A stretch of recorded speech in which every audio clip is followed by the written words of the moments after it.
Assalamualaikum warahmatullahi wabarakatuh. Hai, apa kabar siswa-siswi hebat semua? Pada hari ini, Ibu Yanti Nuryanti dari SMPN 4 Tarugan Kidul akan menemani siswa-siswi hebat semua dalam pembelajaran PAI kelas 9 bab 5 materi tentang haji. Sebelum ke materi selanjutnya, seperti biasa kita awali pembelajaran dengan tadarus Al-Quran. Ya, kebetulan hari ini kita akan tadarus Quran surat An-Nazi'at. Ya, sudah siap Al-Qurannya? Ya, kita ngaji bersama-sama. A'udzu billahi minasyaitonir rajim. Bismillahirrahmanirrahim. Wan naji'ati gharqa wan nasitati nasta wassabihati sabha fassabiqati sabqa fal mudabbirati amra. Shadaqallahul adzim. Baiklah, setelah membaca Al-Quran, mudah-mudahan Al-Quran yang kita baca setiap hari bisa menjadi syafaat kita di yaumil akhir. Amin ya rabbal alamin. Siswa-siswi hebat, siap kita ke materi haji hari ini? Semuanya sudah fokus? Siap matanya, siap telinganya, kita simak materi haji dengan baik ya. Tujuan pembelajaran kali ini, setelah Ibu menjelaskan materi dari awal sampai akhir, Ibu harapkan siswa-siswi hebat semua bisa menjelaskan ya pengertian haji dengan baik ya. Itu yang ke satu. Yang kedua, siswa-siswi hebat juga harus bisa menjelaskan dalil Al-Quran tentang haji dengan baik. Dan yang ketiga, siswa-siswi hebat harus bisa menjelaskan ketentuan haji dengan baik. Dan yang terakhir, siswa-siswi hebat harus bisa menyimpulkan hikmah pelaksanaan haji dengan baik. Ya, siap? Kita lanjut ke materi selanjutnya.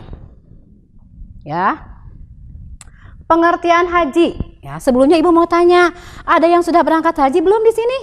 Ya, atau ibu bapaknya sudah ada yang pernah berangkat haji? Alhamdulillah, luar biasa, Allahu Akbar. Mudah-mudahan ya kita semua juga bisa berangkat haji ke Baitullah. Amin ya rabbal alamin. Menurut istilah ya, haji berarti mengunjungi Baitullah di Mekah dengan niat melakukan ibadah semata-mata karena Allah Subhanahu wa taala dengan syarat-syarat dan waktu yang telah ditentukan ya. Jadi sekali lagi, menurut istilah haji adalah berkunjung kemana? Ke Baitullah. Di mana? Di Mekah. Untuk apa? Untuk melaksanakan ibadah hanya karena Allah dengan ketentuan dan waktu yang telah ditentukan. Ya. Jadi haji itu tidak sembarang waktu bisa berangkat. Ya. Haji dilaksanakan pada bulan Zulhijjah. Bisa haji dilaksanakan pada bulan Safar? Tidak bisa, ya. Bisa pada bulan Muharram? Tidak bisa. Haji dilaksanakan hanya pada bulan Zulhijjah, ya. Dan kewajiban haji ini bagi umat Islam wajib hukumnya bagi umat Islam yang mampu, ya.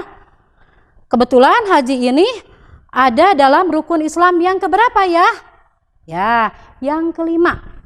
Rukun Islam yang ke-1 adalah syahadat. Yang kedua, sholat. Yang ketiga, zakat. Yang keempat, saum. Dan yang kelima adalah ibadah haji bagi seluruh umat Islam yang mampu di jalannya. Mampu apa di sini? Mampu fisiknya sehat ya, mampu pesaknya, banyak uangnya buat bekal, buat meninggalkan keluarga yang ditinggalkan, dan mampu paseknya. Apa itu paseknya? Mampu berangkat di jalannya dalam keadaan aman, ya.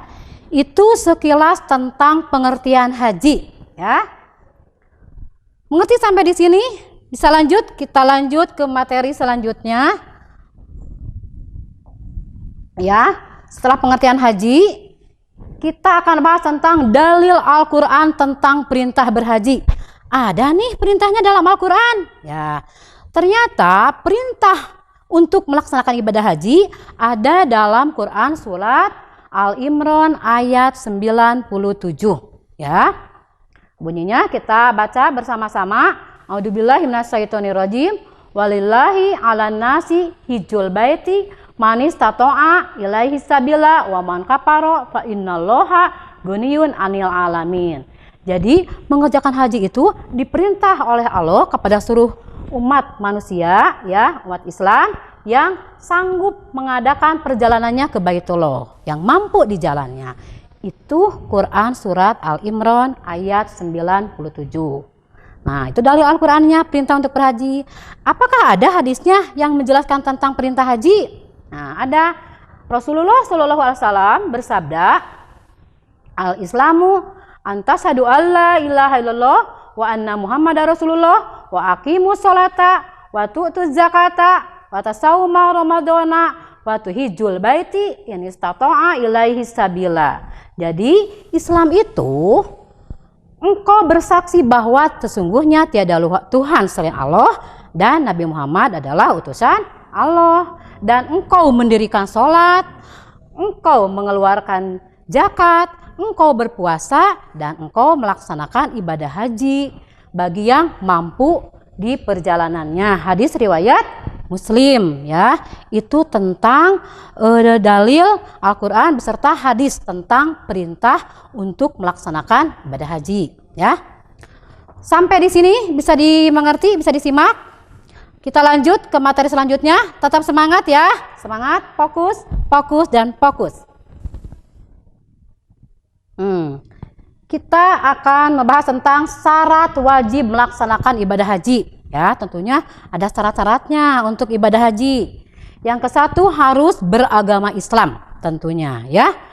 Non-muslim bisa berangkat haji? Tidak, hanya yang beragama Islam. Yang kedua, berakal sehat. Harus yang betul-betul sehat berangkat haji. Makanya suka ada tes kesehatan sebelum berangkat haji. Harus dipastikan benar-benar sehat, ya.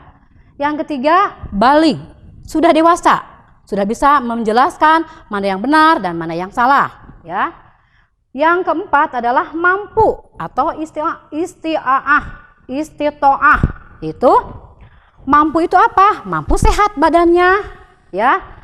Kata tadi juga kata ibu, mampu fisiknya, mampu pesaknya, ada bekal buat berangkat, ada bekal buat keluarga yang ditinggalkan, dan juga mampu paseknya, ada kendaraannya untuk berangkat ke haji, ada pesawatnya. Terus aman gak di perjalanannya? Kayak sekarang nih masa COVID, semua pemberangkatan haji di cancel dulu. Karena apa? Tidak aman. Jadi diberhentikan dulu. Nanti sesudah aman bisa diberangkatkan lagi. Jadi kalaupun sehat, uangnya ada, pesawatnya ada, tapi karena tidak aman, tidak bisa berangkat haji. Jadi harus sehat, ya, mampu di jalannya, terus aman di perjalanannya, dan bagi wanita harus ada muhrimnya, ya. Bagi perempuan tidak bisa berangkat haji sendirian, tetapi harus ada muhrimnya. Ya, itulah sekilas tentang syarat wajib melaksanakan ibadah haji, ya. Bisa dimengerti? Lanjut. Nah, sekarang rukun haji, ya. Rukun haji adalah segala sesuatu yang wajib dikerjakan dalam ibadah haji. Jika tidak dilaksanakan salah satunya, maka ibadah hajinya tidak sah. Jadi rukun haji mah serangkaian kegiatan ibadah haji, dan apabila ada salah satu tidak bisa dikerjakan, maka hajinya tidak sah, ya. Oleh karena itu harus mengulang lagi pada waktu yang lain. Apa saja sih ya rukun haji itu, sampai-sampai kalau kelewat satu bisa tidak sah? Nah, rukun haji yang ke-1 adalah ihram. Ya, ihram itu mengerjakan ibadah haji dengan memakai pakaian ihram. Nah, pakaiannya seperti ini ya. Kalau buat lelaki harus bajunya tidak dijahit, ya, warnanya putih, disarungkan dan dibelitkan. Ini pakaian ihram seperti ini, dan membaca niatnya labbaik Allahumma hajjan. Ya Allah, aku penuhi panggilanmu untuk berhaji. Itu yang ke-1, ihram. Ya.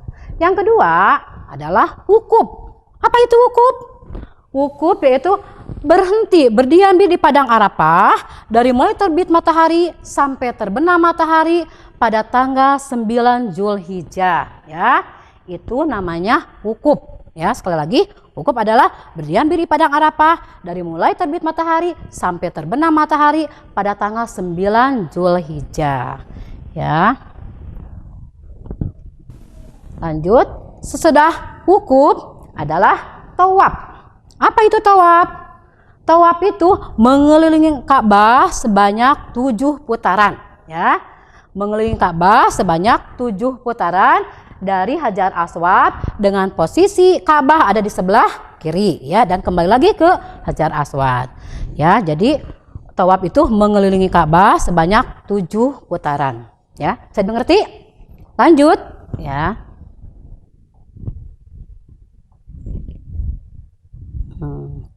Setelah tawaf, kita menginjak ke sa'i. Apa itu sa'i? Sa'i adalah berlari-lari kecil dari Bukit Sofa ke Bukit Marwa sebanyak 7 kali. Sama, ya. Berlari-lari kecil dari Bukit Sofa ke Bukit Marwa sebanyak 7 kali. Jarak antara Sofa dan Marwa sekitar 450 meter. Sehingga perjalanan 7 kali berjumlah kurang lebih 3,15 km. Nah, makanya pelaksanaan ibadah haji itu harus betul-betul sehat, ya. Berlari-lari dari Bukit Sofa ke Bukit Marwa sepanjang 3,15 km. Itulah fungsinya kenapa kita harus sehat ibadah haji, karena ibadah haji adalah ibadah fisik yang betul-betul digunakan. Nah, ini gambarnya, gambar ketika sa'i, ya, dari Bukit Sofa ke Bukit Marwa sebanyak 7 kali putaran. Bisa dimengerti sampai sini? Kita lanjut. Selanjutnya adalah tahallul. Apa itu tahallul? Memotong rambut, yaitu melepaskan diri dari hal-hal yang diharamkan selama pelaksanaan ibadah haji, ditandai dengan tahallul, menggunting rambut sebanyak 3 helai, ya. Ini bukti bahwa apa yang diharamkan selama ibadah haji sudah boleh, sudah halal, disebut namanya tahallul, ditandai dengan menggunting rambut sebanyak 3 helai. Boleh semuanya? Boleh. Diplontoskan sampai bersih? Boleh. Tapi minimal setidak-tidaknya 3 helai dipotong, ya. Itu adalah tahallul. Sampai segini bisa dimengerti? Nah, lanjut. Sekarang kita menginjak ke wajib haji. Tadi adalah rukun haji, ya. Sekarang adalah wajib haji. Apa sih wajib haji itu? Wajib haji adalah segala sesuatu yang harus dikerjakan dalam ibadah haji. Nah, apabila tidak dilakukan salah satunya, maka hajinya tetap sah. Tetapi harus dibayar dengan denda atau dam, ya. Kalau rukun haji mah yang tadi semua serangkaian harus dikerjakan, kalau kelewat satu aja maka hajinya tidak sah. Tetapi wajib haji, serangkaian ibadah haji dikerjakan, kalaupun ada satu yang kelewat, hajinya tetap sah. Cuman harus bayar denda atau dam, baru hajinya sah. Itu wajib haji. Nah, apa aja sih wajib haji itu? Nah, wajib haji yang ke-1 adalah ihram, sama, ya, berpakaian ihram. Yang putih lelaki tidak boleh berjahit, kalau perempuan bisa, ya, boleh dijahit kayak begini, perempuan bisa, tetapi laki-laki tidak boleh dijahit syaratnya. Ihram. Yang kedua, mabit di Muzdalifah, bermalam di Muzdalifah. Itu syarat wajib haji yang kedua. Yang ketiga adalah melempar 3 jumroh. Ada 3 jumroh. Yang ke-1 Jumrotul Ula, yang kedua Jumrotul Aqobah, dan yang ketiga adalah Jumrotul Wusta. Ada pakai apa melemparnya? Pakai batu kerikil sebanyak 7. Dilempar satu persatu. Jumratul ula, jumratul aqabah, jumratul wusta. Boleh nih semuanya diwur semuanya? Tidak boleh, tetapi harus satu-satu. Jumratul wusta, jumratul ula maaf, jumratul aqabah dan jumratul wusta. Itu melempar jumroh ya. Yang keempat adalah mabit atau bermalam di Mina. Sesudah melempar jumroh langsung mabit di Mina, bermalam di Mina ya. Dan yang kelima, meninggalkan larangan-larangan haji. Nanti kita bahas apa saja sih larangan haji itu. Nah, dan yang keenam adalah tawaf wada, yaitu tawaf perpisahan. Sesudah rangkaiannya beres, tawaf kembali yaitu tawaf wada, tawaf perpisahan. Kembali lagi tawaf sebanyak 7 kali sebagai tandanya perpisahan atau tawaf perpisahan, disebut juga dengan sebutan tawaf wada. Ya, itulah wajib haji ya. Selanjutnya sekarang kita akan bahas larangan pada waktu haji. Nah, tadi kan ada larangan-larangan. Apa saja sih larangannya yang tidak boleh dilaksanakan waktu pelaksanaan haji? Ya, yang ke satu, jamaah laki-laki, jamaah haji laki-laki tidak boleh memakai pakaian yang berjahit, tidak boleh memakai tutup kepala ya. Satu, tidak boleh buat jemaah laki-laki tidak boleh memakai pakaian yang berjahit. Dan yang selanjutnya tidak boleh memakai tutup kepala. Sepanas apapun di Mekah tetap boleh pakai topi, tidak boleh. Pakai peci tidak boleh, biarkan saja kepalanya terbuka. Itu buat jemaah haji laki-laki. Dan larangan buat jemaah haji perempuan adalah tidak boleh memakai tutup wajah ya. Dan sarung tangan. Ya, karena memang aurat perempuan adalah seluruh tubuh kecuali muka dan telapak tangan. Begitupun nanti haji, perempuan tidak boleh memakai cadar, tutup mata. Karena takut panas nih, takut jadi hitam, nggak apa-apa, ini kan lagi ibadah. Tidak boleh pakai tutup muka atau pakai cadar dan tidak boleh tertutup pergelangan tangannya, harus terbuka. Itu bagi perempuan ya. Nah, sekarang larangan jemaah laki-laki maupun perempuan. Tadi mah jemaah laki-laki tidak boleh memakai pakaian berjahit dan tidak boleh pakai tutup kepala. Yang perempuan mah tidak boleh pakai tutup muka dan tidak boleh ditutup pergelangan tangannya. Sekarang bagi keduanya, bagi jemaah laki-laki dan bagi juga jemaah perempuan, apa sih larangannya? Satu, tidak boleh memakai wangi-wangian, ya, parfum rasa melati, parfum harumnya rasa apa? Strawberry, itu tidak boleh. Biarkan natural ya, tidak boleh memakai wangi-wangian. Yang kedua, tidak boleh mencukur rambut atau bulu-bulu yang ada di tubuh. Bulu kumis tidak boleh. Bulu janggut dicabut tidak boleh. Segala bulu yang ada dalam tubuh kita selama ibadah haji tidak boleh dicabut. Ya, mengerti? Yang ketiga, tidak boleh memotong kuku. Ya, selama ibadah haji tidak boleh memotong kuku. Jadi sebelum berangkat haji dipastikan kuku-kukunya sudah dipotong terlebih dahulu ya. Selama ibadah haji tidak boleh menggunting kuku.